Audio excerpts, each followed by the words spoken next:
What if the person you thought was just another stranger on the street, the kind of person you'd normally walk past without a second thought, turned out to know the one secret that could tear your entire family apart? Would you stop? Would you listen? Or would you run before the truth found you? Because tonight, that's exactly what happened to her.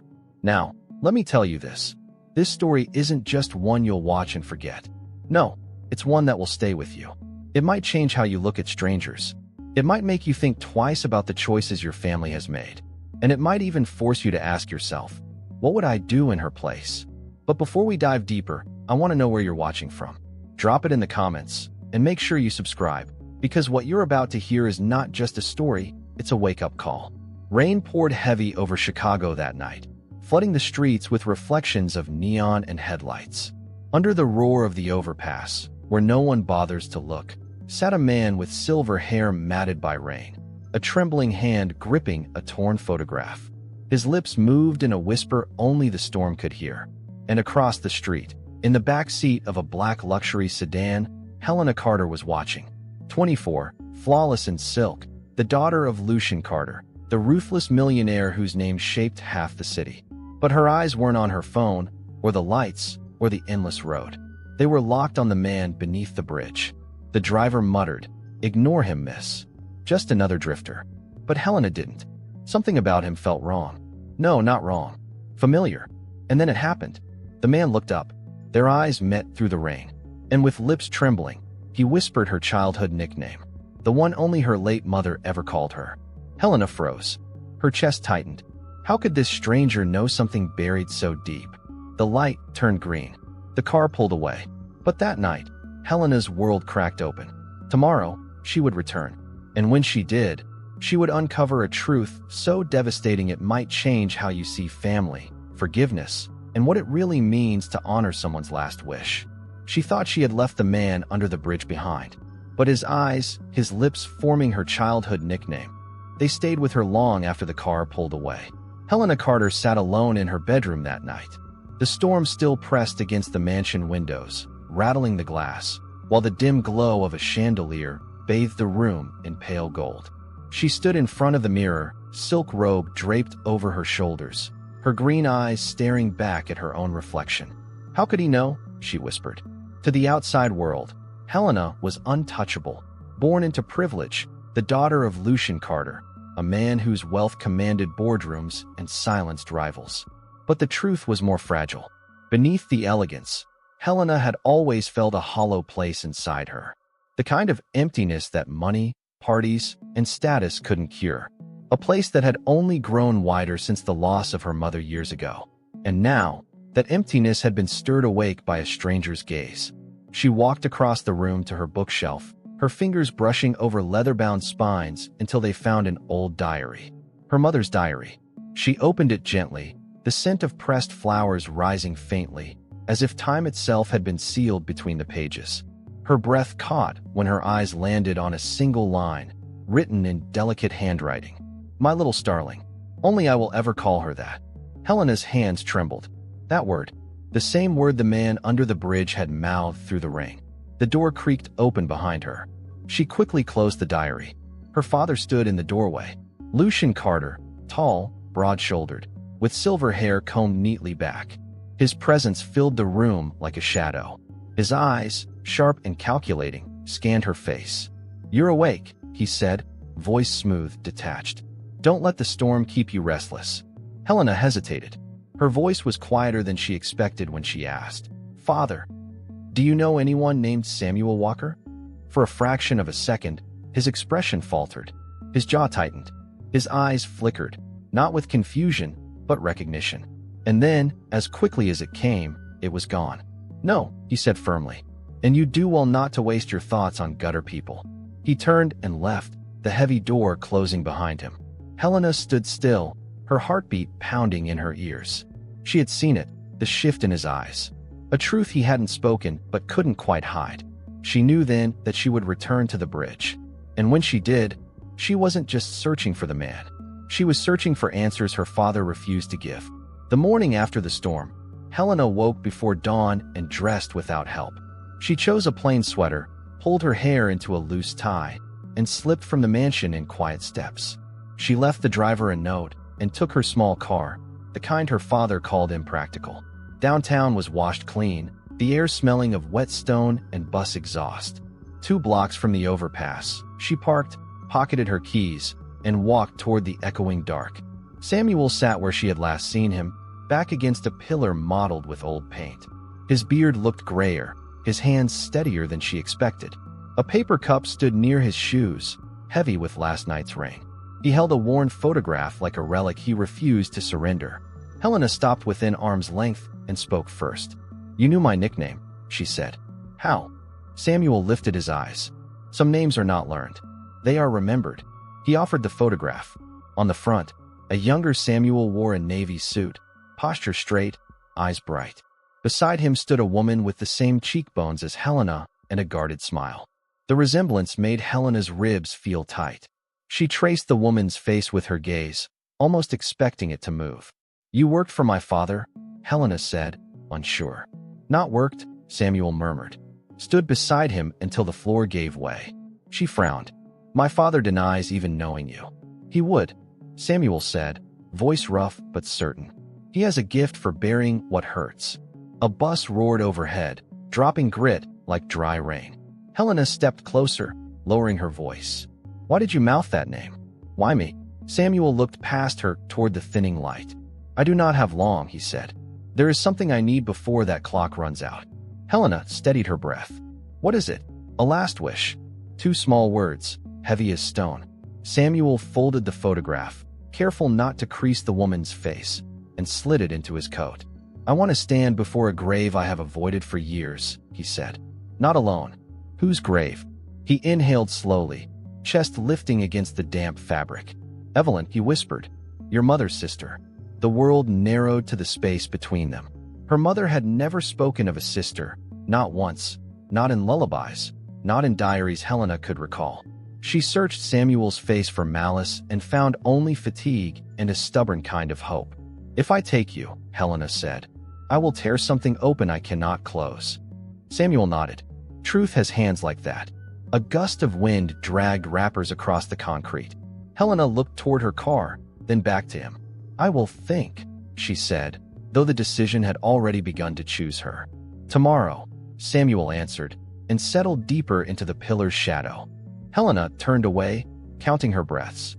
The city hummed awake above the bridge, indifferent. In her pocket, her mother's diary felt heavier than keys, heavier than doubt. Evening draped the Carter house in soft lamplight, the kind designed to flatter crystal and hide edges. Helena descended the staircase with careful steps, steadying herself on the cool banister. In the dining room, a long table glowed beneath twin candelabras. Silver reflected the flames like small storms. Lucian Carter stood at the window, sleeves crisp, hair immaculate, posture sharpened by years of winning. He did not turn when she entered. "You missed 2 calls," he said, voice even.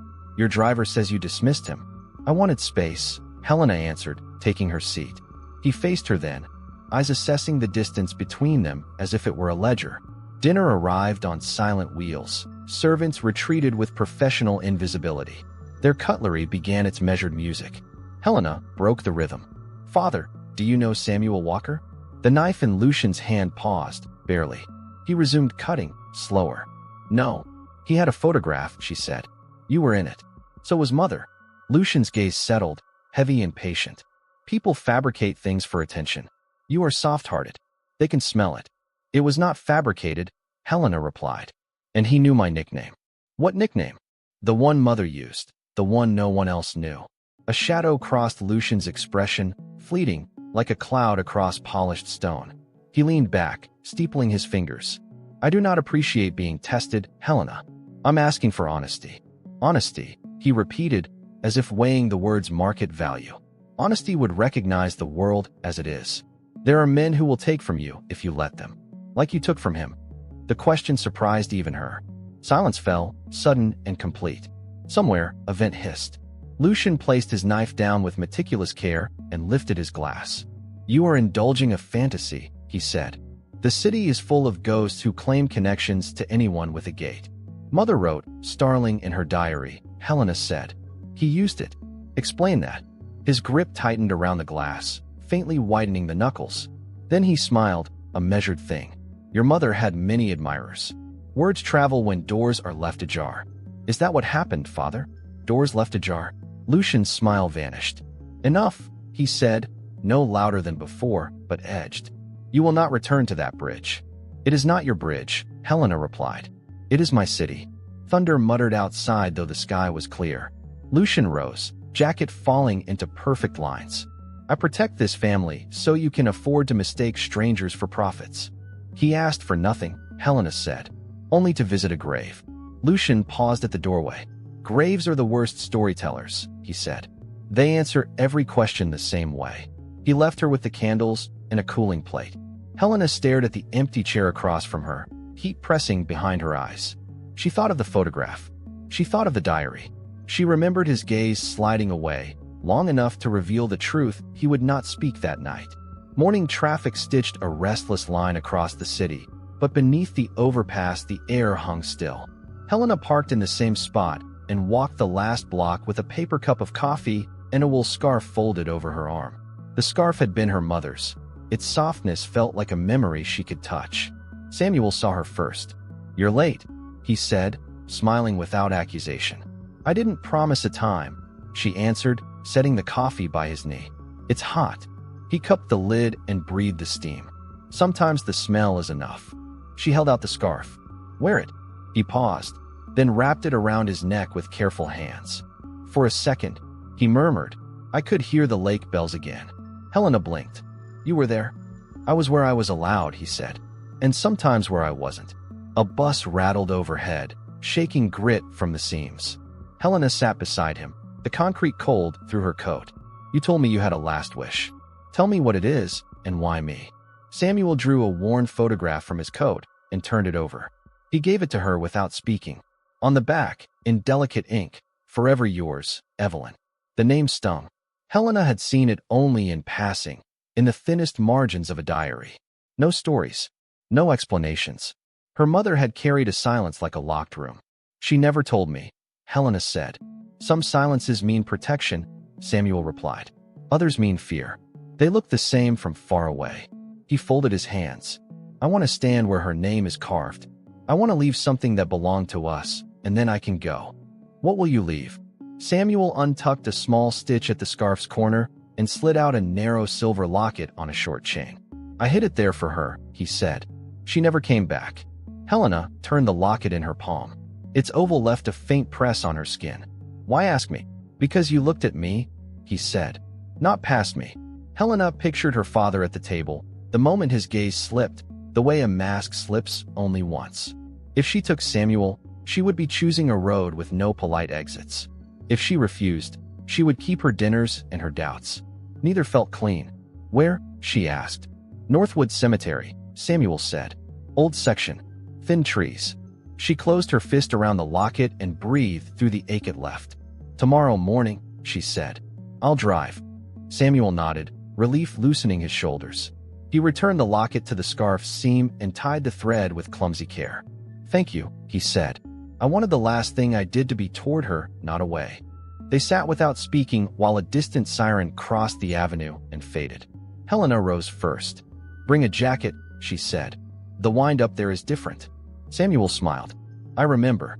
She walked back toward the street, feeling the small oval in her palm even after she opened her hand. Behind her, the overpass groaned and carried other lives forward. When she reached the corner, she turned and saw him adjusting the scarf, as if straightening a promise in the thin light. The Carter mansion stood in silence that night, every chandelier burning, every hall echoing with polished emptiness. Helena climbed the staircase slowly, the photograph tucked in her pocket like contraband. Her father was nowhere in sight, yet his presence pressed against the walls. In her room, she laid the diary and photograph side by side. Two fragments of truth, both leading to the same man her father insisted was nobody.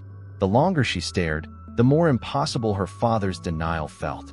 A floorboard creaked outside her door. She froze. Then a knock. Come in, she said, voice tight. Lucian stepped inside, holding a glass of amber liquid. His tie was gone, shirt sleeves rolled, but his eyes still carried the same weight. You're quiet, he said. That usually means you're hiding something. I'm not a child, Helena answered. He sipped the drink. Then don't act like one. Curiosity is not a virtue in this family. It's a liability. Her jaw tightened. Why does Samuel Walker scare you? The name hung between them like smoke. For a moment, Lucian didn't move. Then he set the glass down on her dresser, leaned closer, and lowered his voice. Some men destroy everything they touch, he said. And when they're gone, they leave only ashes. If you invite him back into your life, Helena, he will burn you too.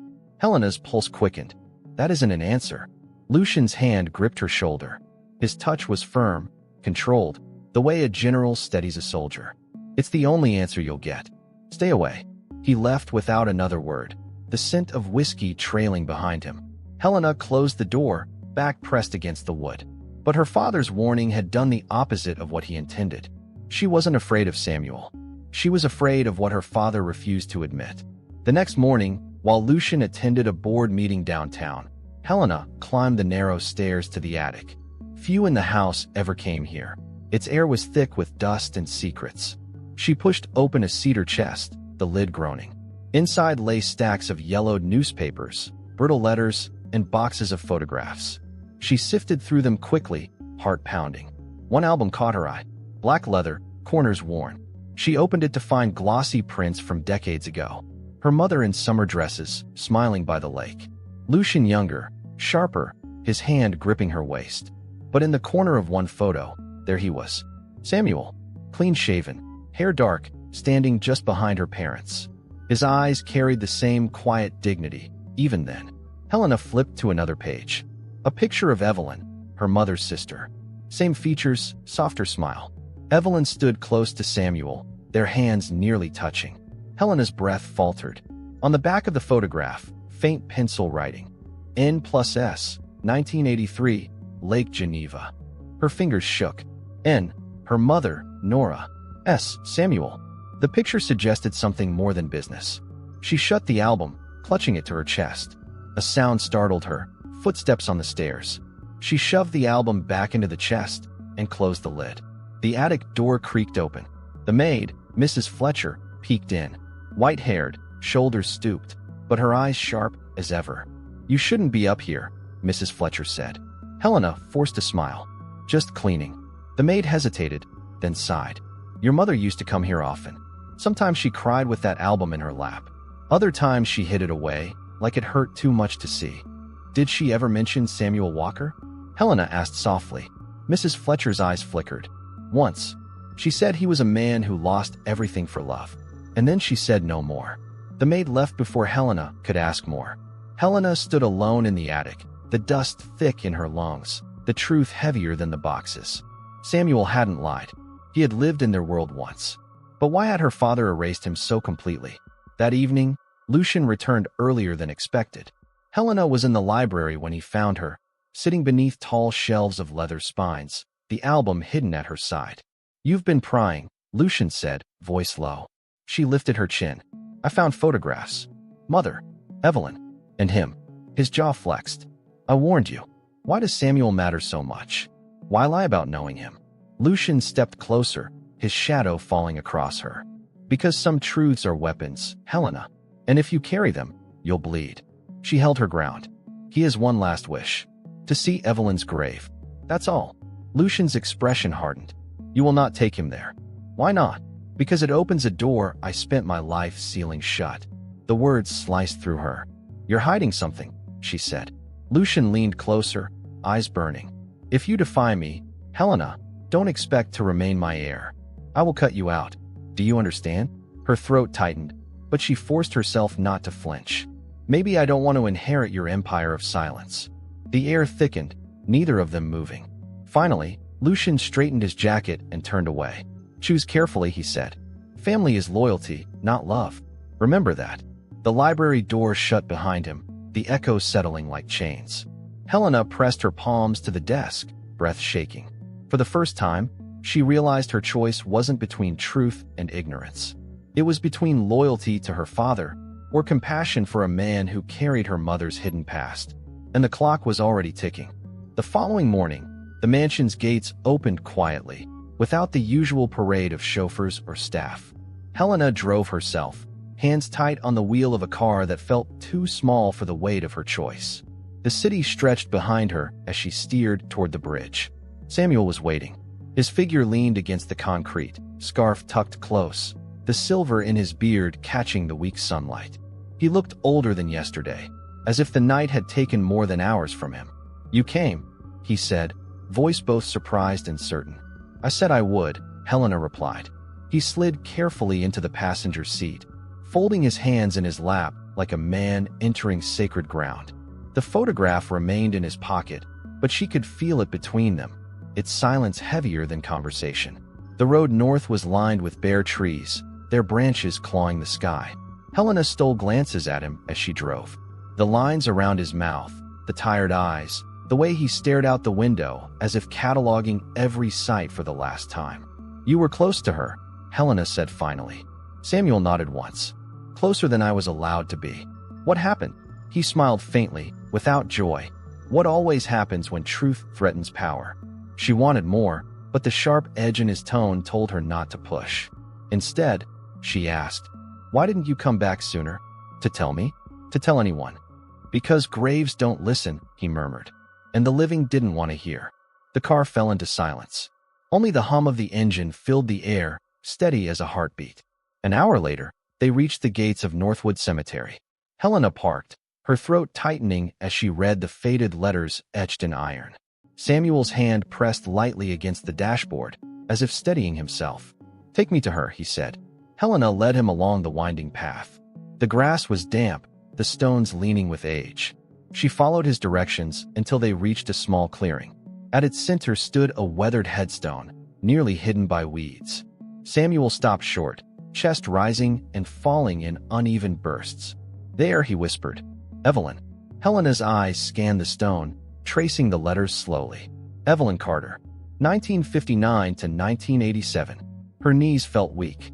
She had never known her mother had a sister, never been told the name Evelyn. Yet here it was, carved in stone. She turned to Samuel. His eyes brimmed with tears that slid into the lines of his face. He sank to the ground, fingers brushing the engraving. "I should have been beside her," he said softly. "But I wasn't strong enough." Helena's chest tightened. Questions pressed against her lips, but the words wouldn't come.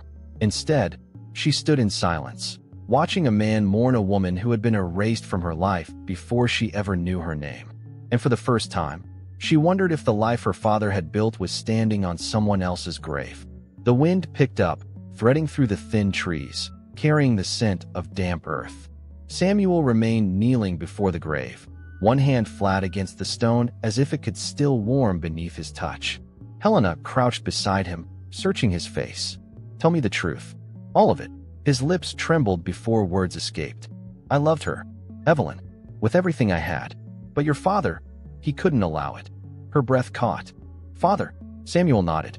"We were business partners once. Friends, even. Until I chose love over ambition. He warned me to stay away from Evelyn. Said it would destroy us both. I didn't listen. She was carrying my child." Helena's heart pounded. She reached for the stone as if it could steady her. "A child, gone before he took his first breath," Samuel whispered. "Your father made sure of it. Not by his own hand, but by fear, by exile. He turned her family against us." She withered beneath the weight of his silence. "And when she died," his voice broke. "I lost everything." Helena stared at the name etched in stone, the dates that suddenly felt like accusations. Evelyn had been her mother's sister, which meant Samuel had not only loved someone her father despised, he had loved family. Her father had buried this truth so deeply that even Helena, his own daughter, had never known. Tears stung her eyes. "Why didn't you fight back?" Samuel's gaze lifted to hers. "Because he had power, and I had love. And in this world, power wins." Helena shook her head, stepping back. The world tilted around her, the air too thin to breathe. "You're telling me my father destroyed his own sister-in-law's life?" Samuel looked back to the grave. "He destroyed more than that. He destroyed what could have been your family, too." The words burrowed into her chest, sharp and heavy. She saw again the flicker in her father's eyes when she first asked about Samuel. The silence at the dinner table. The coldness in his warning. He hadn't feared a stranger. He had feared the truth. Helena wrapped her coat tighter, though the cold came from inside. The cemetery seemed to press in around her, the stones whispering secrets no one had dared to hear. Samuel touched the locket hidden in the scarf seam. He placed it gently at the base of the grave, his hands trembling. "Now she has it," he whispered. Helena's throat tightened as she watched. She should have felt closure. Instead, she felt the ground shifting beneath her, a life she thought she understood crumbling piece by piece. When Samuel finally rose, his legs shaking, Helena reached out to steady him. As they walked back toward the car, one thought echoed louder than the crunch of gravel beneath their feet. Her father had lied about everything. The ride back from Northwood Cemetery was silent, the kind of silence that presses into the chest until every breath feels heavy.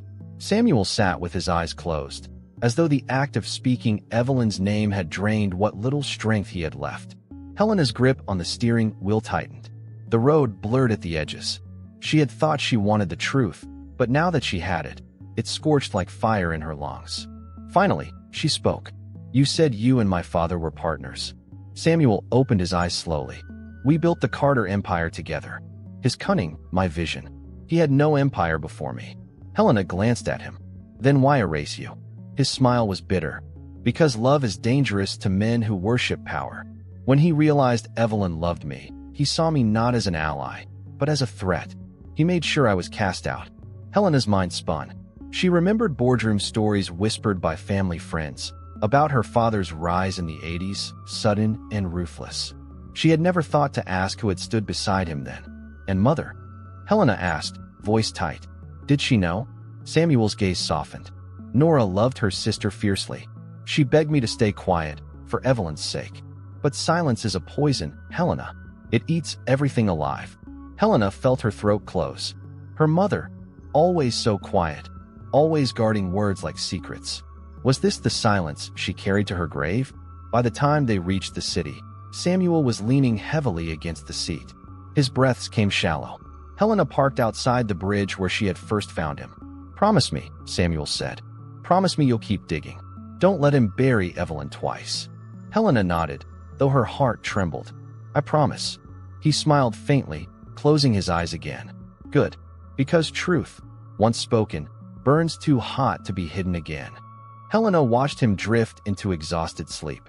And in that moment, she knew she couldn't turn back. The mansion was lit like a cathedral when Helena returned that evening. She barely had time to hang her coat before her father's voice thundered from the grand hall. "Where were you?" Lucian's figure loomed in the doorway, his face pale with controlled fury. Helena steadied her breath.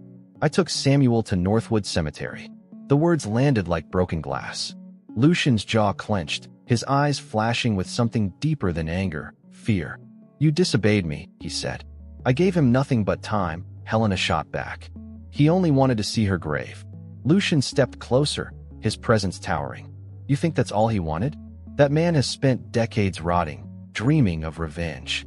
And you, my daughter, have handed him a weapon." Helena's chest tightened. "A grave is not a weapon." Lucian's voice dropped, colder now. "Evelyn was a mistake. A weakness your mother and I buried for the sake of this family. And you've chosen to dig it up." Helena's eyes burned. "She was your wife's sister. How could you erase her like she never existed?" For a moment, his mask slipped. His hand twitched at his side, his gaze distant. Then he recovered, expression sharp again. "Because love is weakness," he said. "It blinds. It ruins. And it cost Samuel everything. I would not let it cost me." Helena's voice shook. "So you destroyed them both?" Lucian's face hardened. "I built this family. I built this empire. And if you choose him over me, Helena, you will lose everything." The air between them vibrated with unspoken threats. Helena stared at her father, searching for the man who had once carried her on his shoulders as a child. All she found was steel. She turned away before tears could fall. "Maybe what you call weakness is the only thing worth saving." Lucian's silence followed her as she climbed the stairs. Behind her, the grand hall seemed colder, darker, as though the house itself recoiled from the truth now out in the open. The next afternoon, Helena returned to the bridge. The air was damp and heavy, carrying the faint smell of gasoline from passing trucks. Samuel sat hunched against the pillar, coughing into his sleeve. When he saw her, his eyes lit faintly, like a candle catching wind. "You came back," he whispered. "I had to," Helena said, kneeling beside him. He reached into his coat with trembling fingers and drew out a small locket, tarnished silver on a short chain. His hand shook as he pressed it into her palm. "This was Evelyn's," he said. "I gave it to her when she told me she was carrying my child. She hid it in her scarf. After she passed, I couldn't leave it behind." Helena traced the locket's surface. "Why give it to me?" "Because it belongs with truth," Samuel replied, "not buried in silence." She closed her hand around it, heart pounding. The weight felt heavier than its size. "You don't understand," Helena said softly. "If my father knew I had this." Samuel's gaze steadied hers. "Your father has stolen years. Are you willing to let him steal this too?" Helena's breath faltered. She wanted to believe her father was more than what Samuel described. But each word, each secret, was sharpening a blade inside her chest. A siren wailed in the distance. Helena slipped the locket into her pocket, fingers trembling. "Keep it safe," Samuel said. "When the time comes, it will tell you what you need to know." She stood, scarf tugged close against the chill. "And if I fail?" Samuel's lips curved into a sad smile. "Then Evelyn's story dies twice." The following morning, Helena drove straight to the overpass. The sun cut low through the skyline, gilding the streets in pale light. She parked, stepped out, and scanned the shadows beneath the bridge. Samuel wasn't there. Her chest tightened. She walked further in, past the damp concrete pillars, searching every corner. Nothing. The paper cup he always left by his feet was gone. His scarf, her mother's scarf, was gone, too. Helena's stomach knotted. She called out softly, "Samuel?" Her voice echoed against stone, unanswered. She checked the sidewalks, the alleys nearby. No trace. Fear prickled her skin. He had been weak, coughing, unsteady. Had he collapsed? Had someone taken him? She drove to the nearest shelters, asked hurried questions, showed the photograph from her pocket. Most shook their heads. One man, with hollow eyes and a frayed coat, said, "Police took someone yesterday. Old guy, silver beard. Didn't look good." Helena's heart sank. She rushed to the precinct, her heels clicking against the tiled floor. The officer at the desk glanced up, unimpressed. "Name?" "Samuel Walker," she said. The officer tapped a few keys, frowned, then shook his head. "No record of that name in custody." "Are you sure?" Helena pressed. "Lady, if he gave a fake name, I wouldn't know." Helena stepped back, dizzy. She left the station, the city suddenly colder, louder, as though it wanted to swallow her questions. Driving home, she replayed her father's words. "He will burn you too." By the time she reached the mansion, her fear had shifted into suspicion. Samuel hadn't simply vanished. Her father had found a way to silence him. She stormed into the house. Lucian was in his study, papers spread across the desk, glasses perched low. He looked up, calm as ever. "Where is he?" Helena demanded. Lucian raised an eyebrow. "Who?" "Samuel. He's gone. And don't tell me you don't know." Lucian set his pen down slowly. "If he disappeared, it's because men like him always do. They fade, Helena. That's their destiny." Her throat tightened. "No, you had something to do with it." Lucian stood, his shadow stretching across the rug. "Believe what you like. But ask yourself, why do you cling to a man who crawled out of the gutter, when your place is here, among the living?" Helena's voice shook. "Because maybe he's the only one telling me the truth." Lucian's jaw tightened, but he said nothing. He returned to his desk, turning a page as if she were nothing more than noise. Helena left the study, fury and dread twisting inside her. Samuel was gone, and if her father had silenced him, then she was now the only keeper of Evelyn's story. That night, unable to sleep, Helena wandered the halls of the mansion. The moonlight pooled through tall windows, painting the marble floors silver. She found herself drawn to her mother's old room, untouched since her passing. The air smelled faintly of lavender, her mother's favorite. Helena sat at the vanity, opening drawers one by one. Most were empty. In the last, she found a worn Bible, its cover soft from years of touch. She opened it carefully, pages fluttering like whispers. A folded envelope slipped out. Her breath caught as she picked it up. The handwriting on the front was delicate, familiar. "For Helena, when you are ready." Her hands trembled as she opened it. Inside was a letter, yellowed with age. She read by moonlight. Asterisk, "My dearest Helena, if you are reading this, then the truth has found its way to you.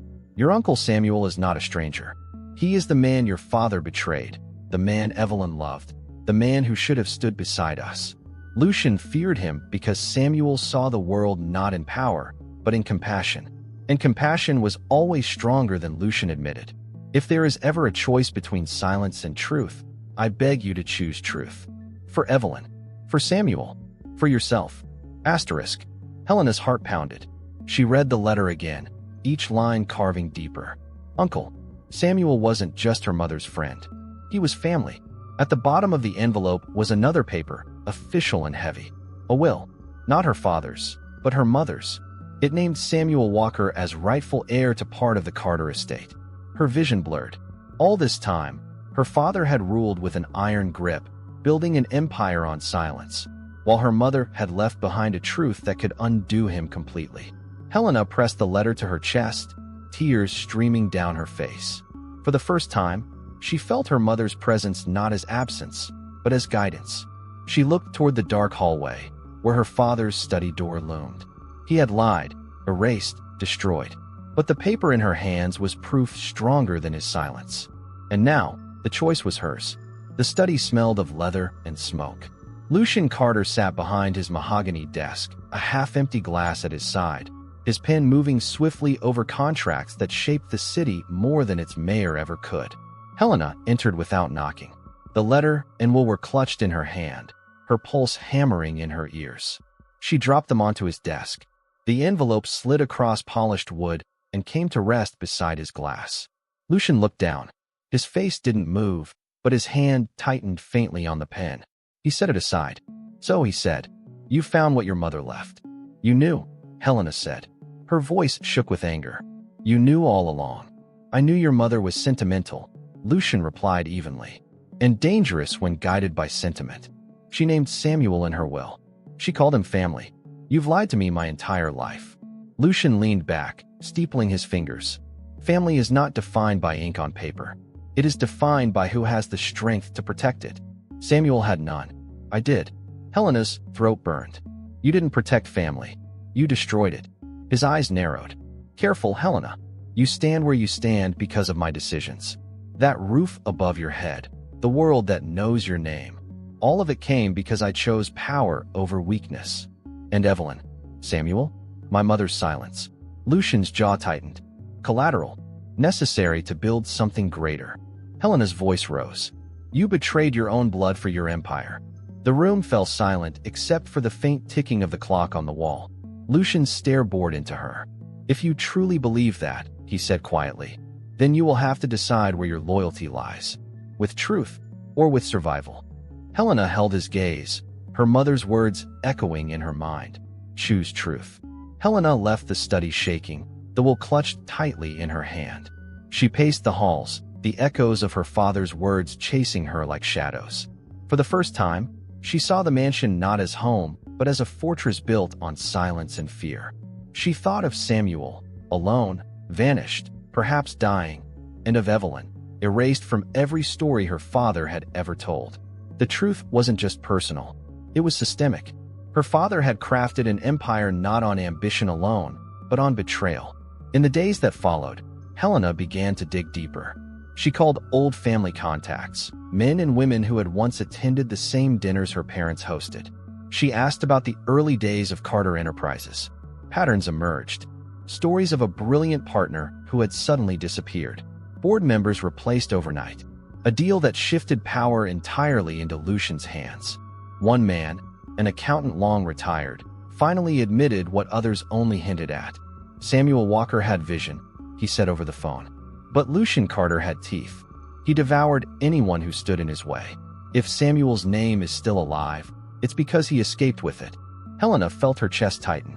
Every confirmation was another nail in her father's facade. That evening, she stood before her mother's portrait in the main hall.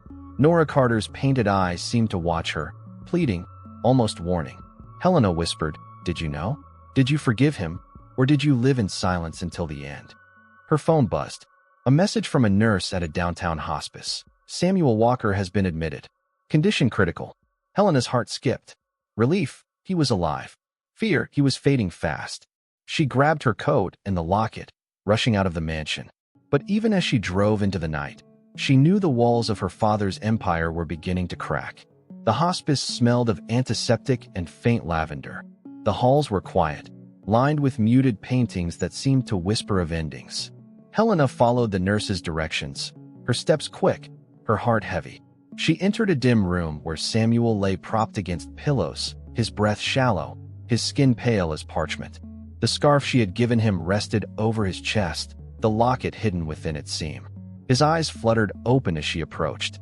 "Starling," he whispered, the word fragile but warm. Helena sat beside him, taking his frail hand in hers. "I found it," she said softly.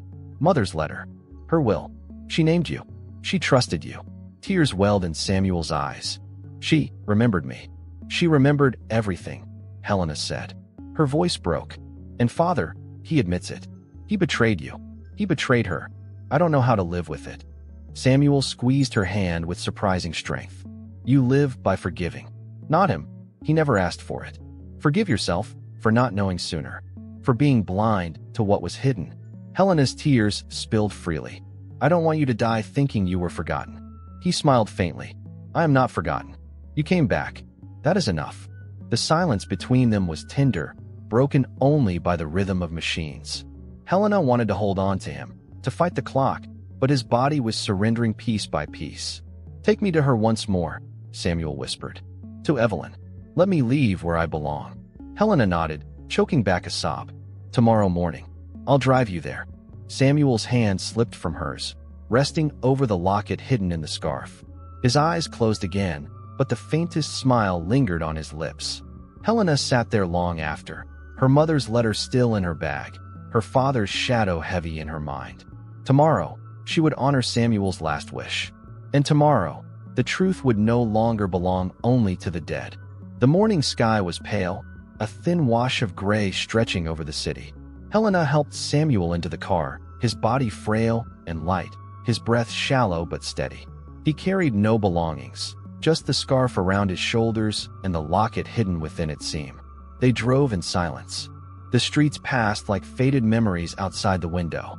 Samuel's eyes lingered on them as though memorizing details for the last time. The grocer sweeping his sidewalk, a boy tugging a kite against the wind, the sun glinting briefly against the glass towers.